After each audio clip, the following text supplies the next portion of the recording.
우생삼아라고 하는 제목의 말씀을 가지고 오늘 이 시간 함께 은혜 받기를 원합니다. 요즘 들어 저에게 간절한 기도 제목이 참 많아진 것 같습니다. 그 첫 번째가 코로나로 말미암아 교회가 그리고 성도님들이 영적으로 점점 침체되어져 가는 것 같은 생각이 들기 때문입니다. 예전 같지 않아요. 뭔가 교회에 활기가 좀 떨어진 듯한 느낌이고, 그리고 온 성도들이 좀 움츠려 있는 듯한 그런 느낌이 드는 것도 사실입니다. 좀 함께 교제를 나누고 믿음으로 함께 나아가고, 특히 화요기도 모임 참 좋았는데 그죠? 안 좋았어요. 함께 말씀을 나누고 기도하며 서로 마음을 공유하는 그런 믿음의 장들이 자꾸 줄어드는 것 같아서, 그래서 참 안타까운 그런 마음이 듭니다. 큰 교회에서 보면 어떻게 이 성도 몇 되지 않는 그런 교회 담임 목사가 무슨 그렇게 고민이 많나 그렇게 볼 수도 있겠지만, 그래도 한 교회를 책임지고 있는 담임 목사로서 사실 교회에 대한 걱정, 성도들에 대한 걱정들이 참 많은 게 사실입니다. 혹시나 힘들어하는 성도들이 있지 않는가? 말씀에 은혜 받지 못하는 성도들이 있지 않는가? 아니면 제 말씀에 도리어 감정을 가지고 계시지는 않는가? 그런 생각이 들 때도 있어요. 혹 어떤 이유에서인가 교회를 떠나려고 하는 마음이 있는 건 아닌가? 그런 마음 때문에 사실 성도들의 이 얼굴빛 그리고 또 여러 가지 행동들을 볼 때 사실 참 마음 졸이는 것도 사실입니다. 특별히 장결자들 그리고 낙심자들에 대한 고민도 많아요. 어떻게 하면 이들을 좀 다시 교회로 나오게 할까? 그런 생각이 많습니다. 때로는 앞으로 우리 교회에 대한 미래를 생각하면서 답답해 하곤 합니다. 어떻게 해야 하나? 핑계일 수는 있겠지만 코로나 때문에 사실 제가 할 수 있는 게 없어요. 제가 할 수 있는 건 모여서 말씀을 가르치고 신방하고 기도해드리고 하는 그런 일들인데, 사실 이런 것들이 코로나로 말미암아 다 닫혀버려져 있는 그런 상황이어서 사실 제가 할 수 있는 게 없어서 더 막막하곤 합니다. 그렇게 답답한 심령으로 이렇게 저렇게 기도하며 하고 있는데, 울산에서 함께 사역했던 목사님의 페이스북에 우생삼아라고 하는 그런 고사성어를 보게 되었습니다. 이게 무슨 말이지? 우생삼아? 그래서 그 글을 들어가서 한번 읽어봤더니만 내용이 이런 거였어요. 커다란 저수지에 말과 소가 함께 빠지면 둘 다 헤엄쳐 물에서 나오는데 말이 먼저 물에서 헤엄쳐서 나온다라고 합니다. 왜냐하면 말은 소보다 발을 훨씬 빨리 움직이기 때문에 더 빨리 헤엄을 쳐서 밖으로 나오는 거죠. 그런데 반전이 있습니다. 장마가 갑자기 일어나서 홍수가 몰아닥치면 그 홍수에 말과 소가 쓸려 내려가는 상황이면 이야기가 달라진다는 거예요. 이때는 소는 사는데 말은 죽는다라고 합니다. 그 이유는 말은 자신이 헤엄을 잘 친다고 생각하기 때문에 물살이 이렇게 쫙 자기에게 거슬러 올 때에 막 헤엄을 쳐서 한 1m 정도 나아간다고 해요.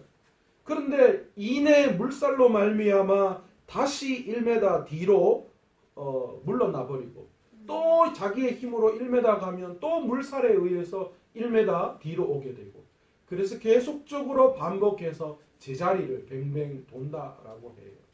그러다가 결국은 힘이 빠지고, 그리고 힘이 빠져서 물을 먹게 되고, 그래서 그 자리에서 익사해 버린다라고 합니다. 그런데 소는 절대로 물살을 거스르려고 하지 않는다고 합니다. 물살을 거슬러 헤엄치지 않고 그냥 물살에 몸을 맡겨 떠내려간다라고 해요. 조금씩 그 물살에 떠내려가면서 옆으로 강가 쪽으로 잠깐씩 헤엄을 친다고 해요. 10m 떠내려가는 과정에서 한 1m 강 끝으로 가고 또 한 10m 내려가면서 또 한 1m 강 옆으로 가고 그렇게 조금씩 흘러가다가 한 2, 3km 떠내려가다 보면 이내 이 강가의 얕은 모래밭에 다리가 닿게 된다고 합니다. 그러면 그제서야 엉금엉금 기어서 걸어 나온다라고 해요. 헤엄을 2배 잘 치는 말은 물살을 거슬러 올라가다가 힘이 빠져서 죽지만 헤엄에 둔한 소는 물살에 편승해서 조금씩 강가로 나와 목숨을 건진다라는 뜻의 내용이 우생사마입니다. 소는 살고 말은 죽는다라는 뜻이죠. 똑똑한 사람이 자기 재능만 믿고 행동하게 되면 결국은 실패하게 된다라는 뜻의 고사성어입니다. 저는 이 고사성어를 보면서 제 목회를 떠올리게 되었습니다. 내 재능과 능력으로 목회하는 것이 아니라 하나님의 은혜를 구해야 된다. 수도 없이 저에게 이야기하고 수도 없이 훈련하고 했는데 그런데 막상 잘 안 돼요. 자꾸만 그 상황이 되면 내 재능, 내 능력을 의지할 때가 더 많이 있다라는 거예요. 그런데 내 능력, 내 재능에 부닥치는 넘을 수 없는 것들이 내 앞을 막곤 한다라는 것이죠. 그럴 때 좌절하고 낙심하죠. 그러나 하나님은 다시 돌이켜 생각해 보게 하십니다. 우생사마처럼 내 능력과 내 재능이 아니라 하나님의 은혜로 살아갈 수 있도록 우리의 길을 인도해 주시는 분이신 줄로 믿습니다. 그렇다고 우리가 애쓰고 노력하는 게 전혀 필요 없는 건 아니에요. 우리가 애쓰고 노력해야죠.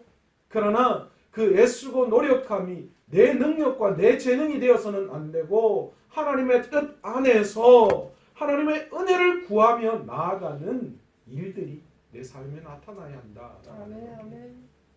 우리의 신앙도 마찬가지입니다. 중요한 상황에 임하거나 커다란 위기 상황에 처했을 때 우리는 홍수를 거스르려고 하는 말이 아니라 홍수에 몸을 맡기고 떠내려가는 소의 모습을 갖추어야 하는 줄 믿습니다.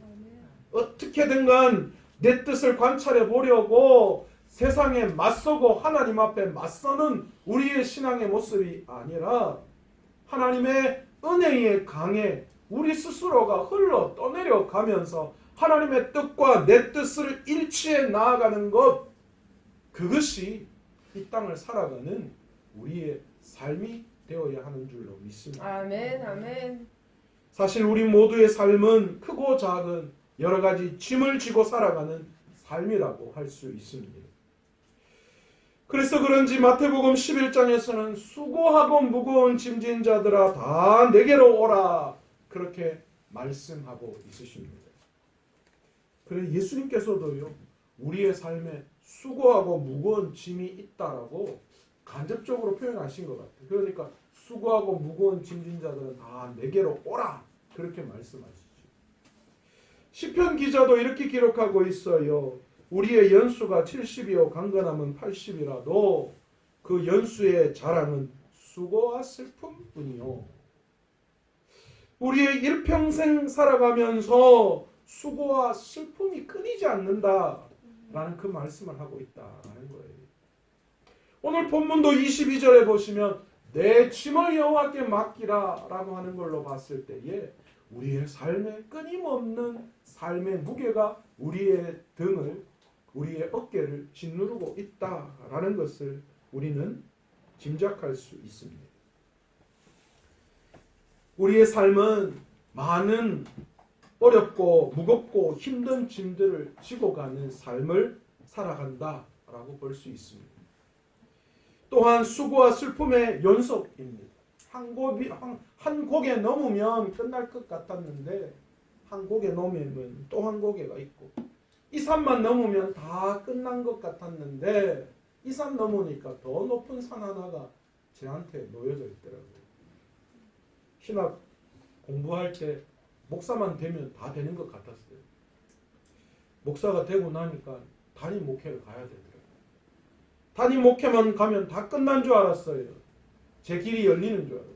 그러나 담임 목사가 되고 나니까 이제 교회의 부흥, 성도들의 안전, 평안 이것들이 제 눈에 들어오더라고요. 끝없이 산 넘고 산 넘어야 하는 그런 삶의 연속입니다.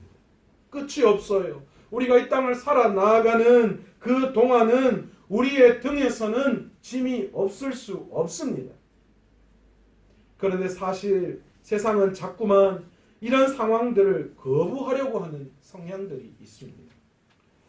오카노 목사님의 설교 중에서 이런 말씀을 하시더라고요. 요즘 세상은 너무 풍요롭고 너무 즐거운 것들이 많고 얼술의 발달로 건강하게 살아가고 거기다가 수명까지 길어지니까 인생을 짐지고 사는 것으로 받아들이지 못하고 삶은 즐겁고 황홀한 것이어야 한다. 그렇게 생각합니다.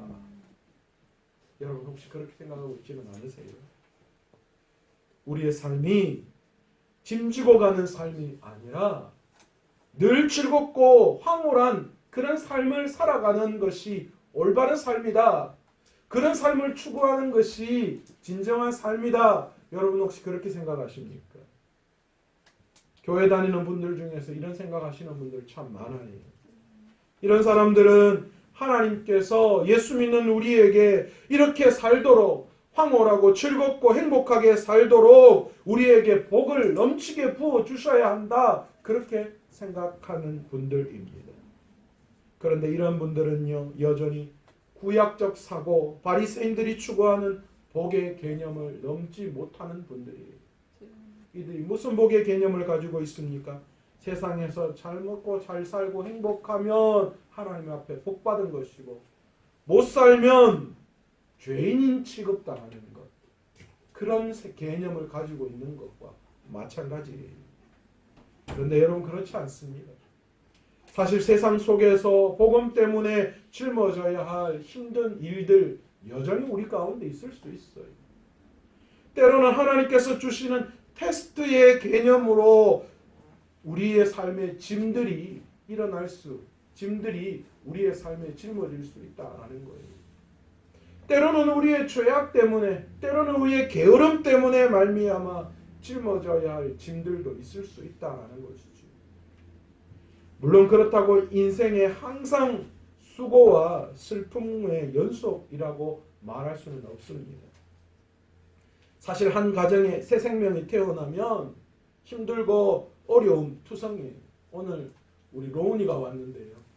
저 뒤에 지금 잠옷실에서 있어요. 저렇게 애가 태어나면 사실은 부모는 참 힘들고 어렵습니다. 여러 가지 해야 할 일들도 많아요. 잠도 못 자고 또 매 순간순간 신경 써야 되고요. 자식이 태어나면 평생 내가 책임져야 된다는 그런 무거운 짐을 우리가 짊어져야 하는 게 사실이에요. 그런데 여러분, 그것만 있는 건 아니잖아요. 아이가 자라나는 것 보고 또한 새롭게 무엇인가를 배우는 것, 잘 먹고 잘 싸고 잘 자고 하는 그것만 봐도 부모는 얼마나 행복한지 몰라요. 빽빽 울고 잠 안 자고 뗐을 때는 진짜 왜 안 자노 이래도 가만히 자고 일어나는 모습 보면, 아니면 뭔가 새롭게 말 한마디 배워서 어버버 할 때 그것만 봐도 얼마나 행복하고 기분 좋은지 몰라요. 이처럼 나름대로 우리의 삶 속에서 행복하고 즐거운 일들 많이 일어납니다. 짐을 지고 수고하고 슬픔의 연속으로 살아가고 있지만, 그러나 그 속에서 하나님께서는 나름대로 순간순간마다 우리에게 즐겁고 행복한 일들을 허락해 주시는 거예요. 아멘. 때에 따라 늦은 비와 이른 비의 축복을 우리에게 적절하게 주시는 분이십니다. 아멘. 그럼에도 불구하고 참 많은 무거운 짐들을 매 순간순간 짊어지고 살아가는 우리의 삶은 고난의 연속입니다. 예수 믿지 않는 사람이든 믿는 사람이든 상관없어요. 순간순간 가정에서, 일터에서, 공동체에서, 때로는 교회 안에서 내가 짊어져야 할 책임감들이 있습니다. 건강의 문제로 인하여 참 힘든 짐을 지고 가야 한 삶을 살아가는 분들도 있습니다. 때로는 물질의 어려움으로 인하여 수고와 슬픔의 짐을 지고 살아가야 할 때도 있습니다. 어떤 경우는 불확실한 미래 때문에 두려움의 짐을 지고 떨고 있는 경우도 있어요. 어떤 경우는 우리의 인생에 예기치 못하게 다가온 변수로 또한 사고로 말미암아 힘들고 어려운 짐을 짊어져야 할 때도 있습니다. 이런 것들은 어쩌면 영원토록 우리를 떠나지 않고 우리가 짊어지고 나아가야 할 짐들입니다. 그래서 그런지 때로는 이 짐들이 너무 무겁고 힘겨워서 생을 포기하는 사람들도 생겨나곤 합니다. 또는 절망 가운데 빠져서 아무것도 할 수 없는 자포자기한 상태로 그냥 인생을 낭비하는 그런 사람들도 있습니다. 그런데 여러분, 놀랍게도 우리 하나님께서는 그런 우리들을 혼자 두시지 않는다라는 것입니다. 함께 해주시고 동행해 주시는 분이십니다. 오늘 23절의 다윗의 고백처럼 여호와 하나님께 모든 짐을 맡기면 하나님께서 우리를 붙드시고 요동치 않게 만들어 주시는 줄로 믿습니다. 아멘. 오늘 본문 시편의 주인공은 누구입니까? 다윗입니다. 그런데 이 본문의 시는 다윗의 비탄의 시입니다. 오늘 다윗에게 어떤 비탄거리, 어떤 짐이 그의 어깨를 누르고 있는 것일까요? 아들 압살롬의 반란으로 말미암아 어려움 중에 있는 상황입니다. 그런데 더 그를 아프게 하고 힘들게 했던 것은 그 압살롬의 반란에 함께한 사람들이 누구였냐? 바로 자신이 친구처럼 대했던 자신의 신하들, 신복들이었다라는 거예요. 함께 즐겁게 국사를 의논하고 함께 성전에 올라가 예배하고 친구처럼 함께 그렇게 동고동락했던 자신의 부하들, 그들이 자신을 배신했던 거예요. 그것으로 말미암아 그는 지금 고통 가운데 있습니다. 더 힘들고 어려운 고통 중에 있음을 고백하고 있어요. 그 대표적인 인물이 아히도벨입니다. 다윗의 책사였어요. 다윗은 이런 무거운 짐을 짊어지고 하나님 앞에 호소하고 있습니다. 뭐라고 호소합니까? 1절에 하나님이여 내 기도에 귀를 기울이시고 내가 간구할 때에 숨지 마소서. 지금 자신이 근심으로 인하여 편하지 못하고 탄식하고 있다. 그렇게 말합니다. 그 이유가 압살롬과 자신의 신복들이 연합해서 자신을 압제하기 때문이지. 그 고통이 얼마나 아픈지 4절에 보시면 다윗이 이렇게 말합니다. 내 속에서 심히 아파하며 사망의 위험이 내게 이르렀도다. 그리고 5절에는 그 두려움과 떨림의 공포가 자신을 완전히 덮었다. 그렇게 기록하고 있습니다. 그래서 다윗은 이런 공포 때문에 어떻게 하기를 원하느냐. 6절, 7절 말씀 보면 비둘기처럼 만약 자신에게 날개가 있다면 훨훨 날아서 광야 사막에서 편히 지내고 싶다. 그렇게 이야기하는 거예요. 다윗은 차라리 수많은 대적들에게 시달리는 것보다는 멀리 떨어진 바위 틈에 안전히 살고 있는 비둘기처럼 되고 싶다. 비둘기를 지금 부러워하고 있어요. 급기야 다윗의 이 마음은 9절부터 자신을 핍박하는 무리들을 향해서 노를 바라고 있습니다. 9절에 보시면 다윗은 성 안에서 자신을 핍박하던 자들로 인하여서 폭력과 분쟁이 일어나고 있는 것을 목격하게 되었습니다. 이제 다윗성은 예전의 공동체로서의 그 하나 되는 모든 것들이 사라지고 없어져 버렸습니다. 그래서 다윗은 그들을 멸하고 그 혀가 나누이게 해달라고 하나님 앞에 호소하고 있어요. 바벨탑을 쌓던 사람들의 언어를 해치셔서 그들이 한 마음 하나가 되지 못하게 했던 것처럼 그들이 한 마음이 되지 못하도록 스스로 멸망하게 해달라고 다윗이 지금 간구하고 있는 거예요. 다윗은 차라리 자기를 대적하는 자가 원수였다면 자신이 그 일을 참았을 것이다, 그렇게 말합니다. 왜냐하면 언제든지 전쟁에서 원수에게 패할 수 있기 때문에 그건 사실은 뭐 큰 어떤 문제거리가 되지 않는 거죠. 지기도 하고 이기기도 할 수 있으니까요. 다윗은 자기를 대적하는 자가 자기를 미워했던 자였다면 멀리 피했을 것이다, 그렇게 말해요. 차라리 원래 나를 미워했던 그런 사람이라면 그냥 피해버리면 끝나는 것이지. 그러나 다윗이 고통스러웠던 것은 자기를 대적하는 사람이 원수나 미워하는 자들이 아니라 가장 가까운 동료요, 잘 아는 친구들이었기 때문입니다. 그래서 다윗은 15절에 자신을 배신한 신복들을 이렇게 저주를 퍼붓고 있습니다.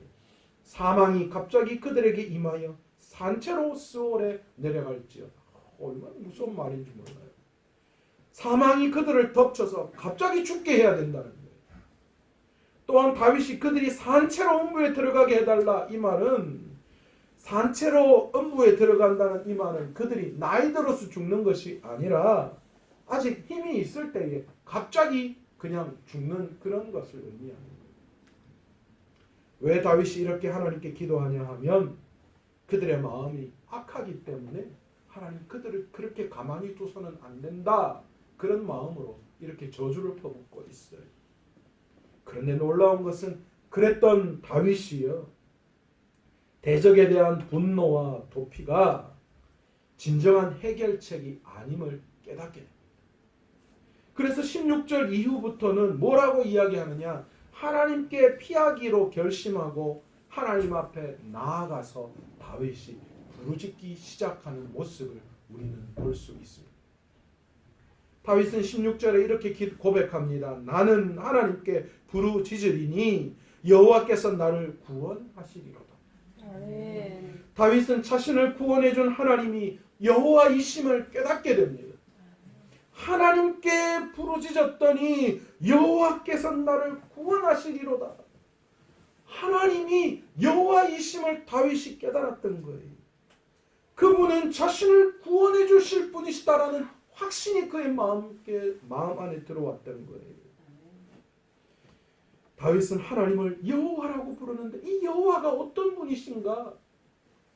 여러분, 성경에는 여호와를 어떤 분이라고 말씀하시는가? 창조주 하나님이시다라고 여호와를 말씀하고 있는 거예요.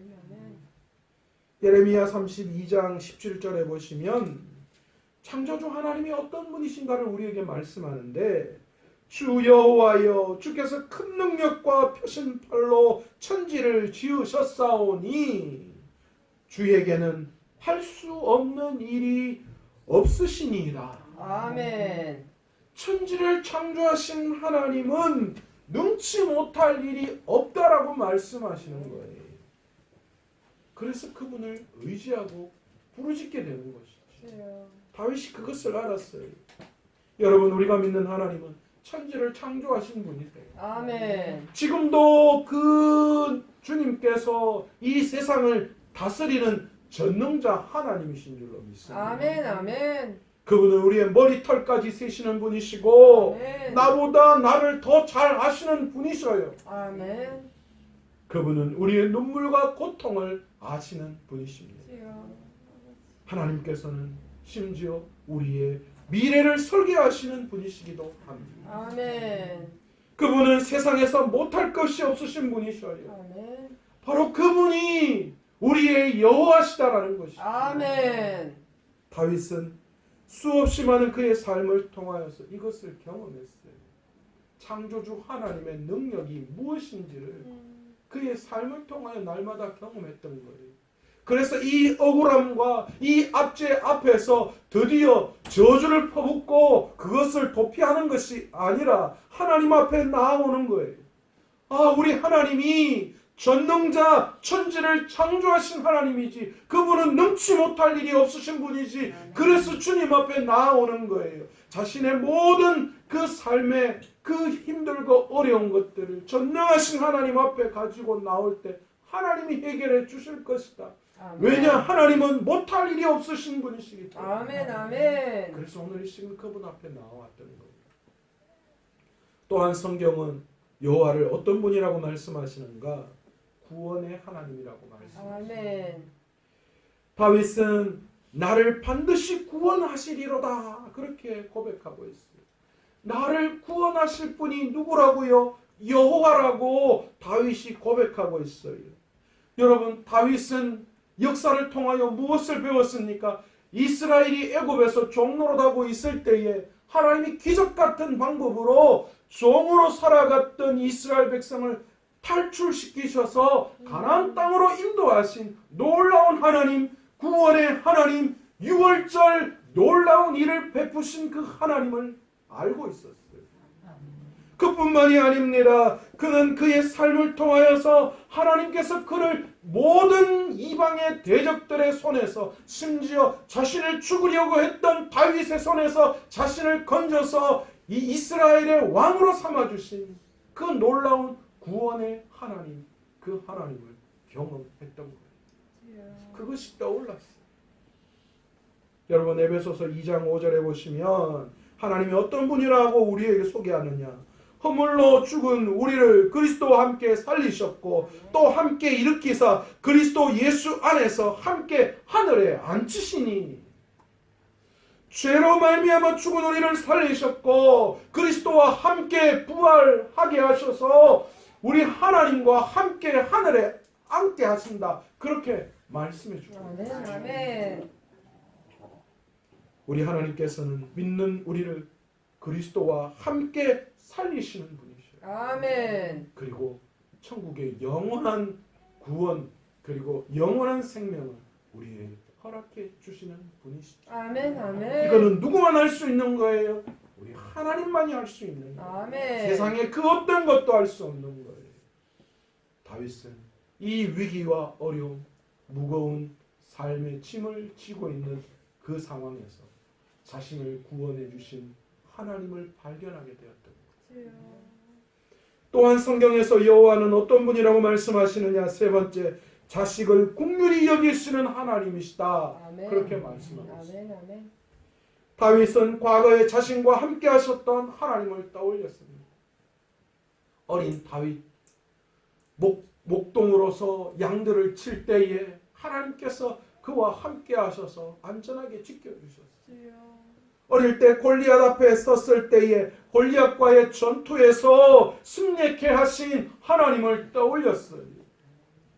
사울이 자신을 죽이려고 할 때 도망자 신세였던 그를 돌보시고 그를 불쌍히 여기시고 그를 긍휼히 여겨주셔서 결국에는 이스라엘의 왕이 되게 하셨던 거예요. 아멘. 자신이 이스라엘 왕이 되었을 때에 다윗은 수많은 이방 나라들과 전쟁을 치루어야 했습니다. 그런데 그 수많은 이방과의 전쟁 전투에서 그를 보호하시고 승리케 해주셨습니다. 자신을 살리고 승리케 해주신 하나님, 그 하나님이 여호와이심을 오늘 다윗은 떠올렸던 거예요. 이렇게 나를 긍휼히 여기시고 이렇게 나를 불쌍히 여겨주시는 분아, 그분이 하나님이시군요. 아멘. 세상이 다 버릴지라도, 세상이 나를 다 외면할지라도 우리 하나님은 여전히 나를 불쌍히 여기시고 여전히 나를 긍휼히 여기시는 분이시구나. 다윗은 시편 103편을 시작하면서 뭐라고 고백하고 있는가? 내 영혼아 여호와를 송축하라. 내 속에 있는 것들아 다 그의 거룩한 이름을 송축하라. 아멘. 그렇게 고백하고 있습니다. 왜 다윗이 그렇게 말할 수 있었습니까? 시편 103편 13절 14절에 내려갔으면 이렇게 그가 고백합니다. 아버지가 자식을 긍휼히 여김같이 여호와께서는 자기를 경외하는 자를 긍휼히 여기시나니 이는 그가 우리의 체질을 아시며 우리가 단지 먼지뿐임을 기억하심이로다. 놀랍지 않습니까? 하나님이 우리를 보시고 우리가 얼마나 연약하고 부족한 자인지, 우리가 먼지와 같이 연약한 존재, 부족한 존재, 훅 불어버리면 금방 사라질 존재, 그렇게 여기신다는 거예요. 그래서 우리를 불쌍히 여기신다는 겁니다. 우리를 향한 긍휼하심이 영원토록 우리와 함께 하신다는 거예요. 아멘. 다윗은 자신을 긍휼히 여기시고 불쌍히 여기시는 하나님을 떠올렸어요. 그렇지. 하나님이 나를 불쌍히 여기시고 하나님이 나를 긍휼히 여기셔서 여기까지 올 수 있었지. 아멘. 수고하고 무거운 짐진 자들아 다 내게로 오라 말씀하시는 주님처럼 수고하고 무거운 짐을 지고 가는 우리의 인생을 하나님은 불쌍히 여겨주시고 아멘. 긍휼히 여겨주시는 줄로 믿습니다. 아멘. 아멘. 그냥 두시지 않으세요. 주여. 세상은 우리를 불쌍히 여기는 것 같고 긍휼히 여기는 것 같이 그렇게 보지만 그러나 아닙니다. 결코 세상은 우리를 긍휼히 불쌍히 여기지 않습니다. 그러나 우리 하나님은, 우리 여호와께서는 우리를 불쌍히 여기시고 긍휼히 여기시는 분이신 줄로 믿습니다. 아멘. 또한 성경은 여호와를 어떤 분이라고 말씀하시느냐? 네 번째, 우리의 짐을 대신 지시는 하나님이시다. 아멘. 아멘. 시편 68편에서 다윗은 무엇이라고 고백하는가? 19절에 지시는 주 곧 우리의 구원이신 하나님을 찬송할지어다. 아멘. 다윗이 왜 하나님 앞에 찬송하며 고백하는가? 우리의 짐을 지시는, 우리를 구원하시는 주님 때문이라 그렇게 말합니다. 다윗은 그의 일평생 모든 힘들고 어려운 상황 앞에서 늘 자신의 짐을 지시고 자신의 기도를 들으신 하나님을 찬양하고 있습니다. 우리 하나님은 우리의 짐을 대신 지시는 분이신 줄로 믿습니다. 아멘. 우리 주님은 그래서 수고하고 무거운 짐진 우리들을 다 주님께로 오기를 원하시는 분이셔요. 아멘. 왜요? 아멘. 대신 그 짐을 짊어주시게끔 하기 위해서요. 아멘. 가끔 우리 아들이 무거운 가방을 들고 가면요, 옆에 있는 우리 아내가 그걸 볼 때마다 가방이 이렇게 무거워서 어떻게 엄마가 들게 줘, 그렇게 이야기해요. 여러분, 우리 하나님은 우리가 이 세상 속에서 무거운 짐을 지고 가는 거 그냥 보고 계시는 분이 아니셔요. 그 짐을 대신 짊어지시는 분이신 줄 아멘. 믿습니다. 아멘. 다윗은 일평생 자기 삶 속에 날마다 힘들고 어려울 때마다 자기 짐을 대신 짊어져 주시는 하나님이 이 힘들고 어려운 상황 속에서 기억해냈던 거예요. 다윗은 이 평생 자신과 함께 하신 여호와 하나님을 의지합니다. 그래서 뭐라고 이야기하는가? 17절에 근심하여 단식한다. 이건 다시 말해서 기도한다 라는 뜻이지. 왜 그는 이 상황 속에서 기도할 수 있었습니까? 과거 자신을 죽이려는 대적 앞에서 자신의 생명을 구원하시고 평안하게 하신 분이 여호와 하나님이시기 때문이다. 아멘. 그래서 이제는 내가 다른 거 다 던져버리고 오직 하나님 여호와 되신 그분 앞에 나아가서 이제 그분 앞에 기도하겠다. 그렇게 말씀하고 있는 거예요. 그러면서 최종적으로 다윗이 이렇게 고백하죠. 22절에 내 짐을 여호와께 맡기라. 그가 너를 붙드시고 의인의 요동함을 허락하지 아니하시리로다. 아멘. 여러분, 이 고백은 자신을 향한 충고예요. 주여. 그러나 오늘 이 말씀은 오늘 저와 여러분에게 동일하게 주시는 충고의 아멘. 말씀입니다. 아멘. 다윗이 이렇게 할 수 있었던 이유는 하나님께서는 악인을 멸하시고 의인을 축복하실 것을 그 마음속에 믿고 있었기 때문에 하나님은 반드시 악인을 멸하시고 의인을 축복하신다. 그 믿음이 그에게 있었기 때문이죠. 그러기에 기꺼이 다윗은 모든 심판과 무거운 짐을 여호와 앞에 맡겨버렸습니다. 그리고 우리에게 맡기라고 충고합니다. 내가 갚으려고 하지 말고, 내가 해결하려고 하지 말고, 내가 심판자가 되어서 내가 징계하려고 하지 말고 여호와 앞에 온전히 맡기라. 아멘. 아멘. 그렇게 말씀하십니다. 아멘. 그러면 악인은 멸하시고 의인을 축복하실 그 하나님께서 모든 것들을 인도해 주실 것이다. 아멘. 이렇게 말씀하고 계십니다. 하나님이 우리에게 무거운 짐을 주시는 것은 우리가 그것을 지고 고생하라고 주시는 것 결코 아니에요. 하나님은 그 짐을 하나님 앞에 맡기기를 원하십니다. 아멘. 하나님은 우리가 우리의 짐을 하나님께 맡길 때에 우리를 붙들어 주시고 의로운 자가 흔들리지 않게 해 주시는 분이신 줄로 믿습니다. 아멘. 아멘. 여러분, 여기에서 의로운 자는 누구입니까? 여러분, 뭐 좋은 일 착한 일을 하고 그런 사람이 의로운 자 아니에요. 예수 그리스도의 십자가를 통하여 구원받는 우리들, 아멘. 하나님이 의롭도 칭하여 주신 우리들을 아멘. 의인이라고 말씀합니다. 아멘. 아멘. 이 의인들, 우리들이 흔들리는 거, 비틀거리는 거, 하나님 그것을 보지 않겠다고 말씀하십니다. 주여. 우리가 하나님을 의지할 때, 우리가 하나님 앞에 모든 것을 맡길 때, 결코 우리가 비틀거리거나 흔들리는 그런 모습을 하나님은 보시지 않겠다 아버지. 말씀을 주고 계시는 줄로 믿습니다. 그러므로 오늘도 여전히 우리의 삶에 수고하고 무거운 짐들이 우리 옆에 놓여져 있지만, 아버지. 그러나 그 모든 것들을 주님 앞에 내려놓음으로 말미암아 하나님이 주시는 쉼, 하나님이 주시는 평안을 마음껏 누릴 수 있는 저와 여러분 되시기를 간절히 축원합니다. 아멘. 아멘. 그것이 하나님이 원하시는 삶이요, 오늘 우리가 걸어가야 할 삶인 줄 믿습니다. 아멘. 여러분, 우생사마하지 맙시다.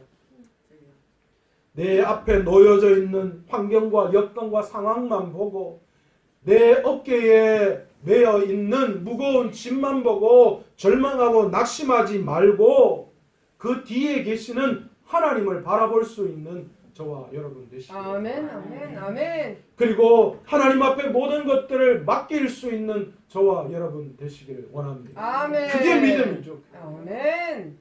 그 모든 것들을 하나님 앞에 맡기면 하나님은 악인을 벌하시고 의인을 축복하시는 분이시다. 아멘. 반드시 하나님은 우리에게 편안한 쉼을 허락해 주시는 아멘. 분이시다. 아멘.